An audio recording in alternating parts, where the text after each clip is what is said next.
We've got a late night host leaving his show. We've got an actor developing a new show. And we've got some season renewals for some old shows.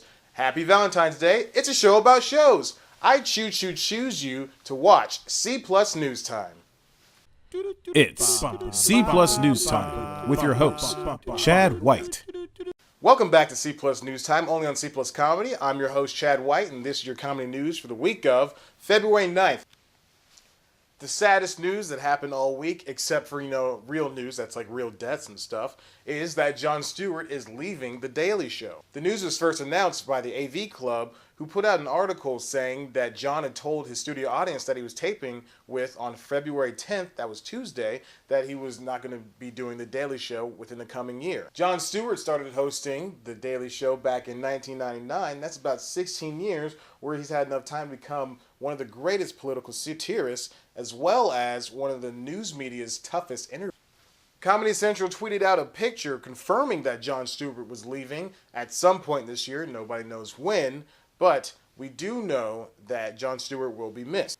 After it was announced that the 52-year-old comedian would be leaving The Daily Show, TV Guide's annual salary report was put out, and we found out that the Comedy Central late night host is the highest paid late night host in all of late night hosts. His paycheck reaches a reported $25 to $30 million per year paid by Comedy Central, and most importantly Viacom.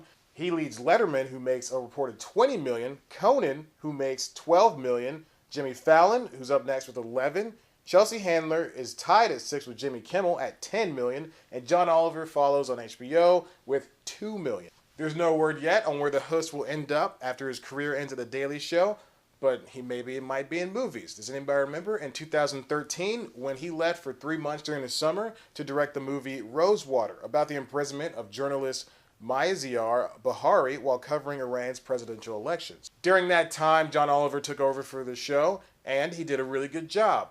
But John Oliver is now on HBO with Last Week Tonight, so there's no way he's going to take this shot. Just as we found out Jon Stewart's really high-paying salary, Viacom stock dropped by about $350 million upon the announcement of him leaving The Daily Show.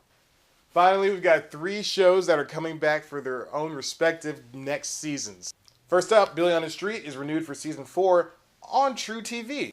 According to THR, Eichner reportedly signed a deal with Turner Broadcasting to produce the show for True TV now. An exact premiere date for the 10 episodes have not yet been announced, but we do know that TBS gets the chance to air the older episodes, as well as Eichner being able to develop pilots for True TV, Adult Swim, and TBS. So we're going to get a lot more from him other than Billy on the Street and his upcoming Hulu series, Difficult People. Next up, IFC renews Portlandia for a 6th and 7th season. The network announced on Tuesday that Fred Armisen, Carrie Brownstein, and Jonathan Creasel's hit series Portlandia has landed a double season renewal. The hipster indie show is currently airing its 5th season right now on IFC. You can go check that out, or you can check out older episodes on Netflix. And the last story of the day, Season 2 of The Meltdown with Jonah and Kumail is coming back to Comedy Central. While there was no real announcement for Jonah Ray and Kumail Nanjiani's The Meltdown, the show is actually coming back, according to Jonah Ray, who posted it on his Tumblr blog, Fuck Yeah, It's Jonah Ray, and The Meltdown's website, which lists 8 shows that will be filmed between March and April. You can check out The Meltdown on Comedy Central's website, or Amazon, or even on iTunes and Google Play. That's all the news I've got for you today. I'm really tired and I've messed up way too many times. Thank you for watching C Plus News Time. And remember to vote for Shatiana Keys for Homecoming Queen if you go to GCSU. Thanks. Good night.